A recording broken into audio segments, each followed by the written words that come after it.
Welcome to The Explainer. Today, we're diving into the story of a royal coronation, a huge celebration that was supposed to bring peace. But, spoiler alert, it didn't end with fireworks. Nope, it ended with an executioner's axe. All right, so this is the big question, right? How does a feast, a party that's all about healing old wounds and bringing three kingdoms together, turn into one of the most brutal, infamous events in Scandinavian history? It just doesn't add up. Okay, to really get what happened, we've got to understand the political situation at the time. This whole thing was like a tinderbox, just waiting for a spark. We're not talking about a stable kingdom here. This was a super fragile, really tense alliance. So on paper, you had this thing called the Kalmar Union. And the idea was great. Sweden, Norway, and Denmark all working together. But the reality? Well, the reality was that Denmark pretty much called all the shots. The king was almost always Danish, so you can imagine how the Swedes and Norwegians felt. All their tax money was going straight to Copenhagen, and they had basically no say. What was supposed to be a partnership felt a lot more like a conflict just waiting to happen. So, into this mess steps a new Danish king, Christian II. And he's just come off a huge military win, so he's now in charge of the whole union. And he shows up seeming like he wants to make peace.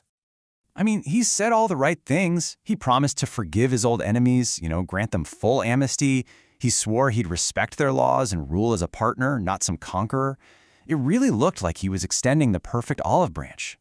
But, and this is a huge but, despite all these promises, the Swedes already had a nickname for him. They called him Christian the Tyrant. Think about that. A tyrant is the exact opposite of a fair, cooperative leader. That contradiction should have been a massive red flag, but for some reason, a lot of people just seem to ignore it.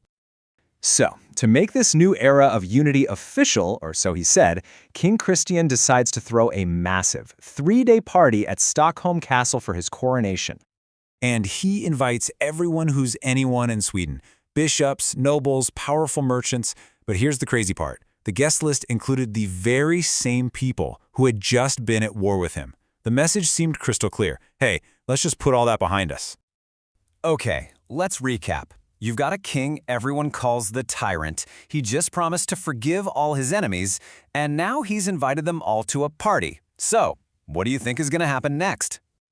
Yeah, it was never about peace. The party wasn't an olive branch at all. It was a trap, perfectly set. This whole thing, this entire celebration, was planned for one reason and one reason only: revenge. And this, right here, is how a royal party turns into one of the most shocking events in Swedish history. A moment so brutal, it would forever be known as the Stockholm Bloodbath. So picture this. It's the third day of the party, everyone's eating, drinking, and then Christian gives the order. Bam! The castle gates are slammed shut and locked. Nobody's getting out. His soldiers, who were just waiting for the signal, start grabbing the guests. Imagine the shock. The party turns to chaos, to screams, as they start executing people right there in the castle courtyard. And it didn't stop there. The horror then spills out into the city's main square for everyone to see. All told, around 100 people were killed. And we're not talking about random soldiers. This was basically the decapitation of Swedish society. We're talking 2 bishops, the mayor of Stockholm, city councilors, the most powerful nobles, all of them just gone. And the methods were just brutal and very, very public. Beheadings for the high-ranking nobles, hangings and stabbings for others. Then, they just left the bodies out in the square for days, a gruesome warning, before piling them all up and burning them on a massive pyre. The message couldn't have been clearer. So what did King Christian think of all this? Well, from his point of view, this wasn't some horrible tragedy. It was a complete and total success. He had lured all of his enemies into one place with a promise of peace, and then eliminated them. It was ruthlessly efficient. It's easy to see this as just random, mindless cruelty. But it wasn't. There was a cold, hard logic behind this massacre. So what was the real goal here? Plain and simple. This was political terror. By wiping out the entire opposition in one swift, bloody move, Christian II sent a bone-chilling message to the rest of the country. If you stand against me, this is what happens to you. He was building his absolute power on a foundation of pure fear. And they made sure nobody would forget this. The memory was deliberately seared into the national consciousness. Just 4 years later, Swedish rebels actually commissioned a famous painting of the massacre. It was a way to make sure that no one would ever forget the brutality of the man they called the tyrant. Which brings us to one final, chilling question.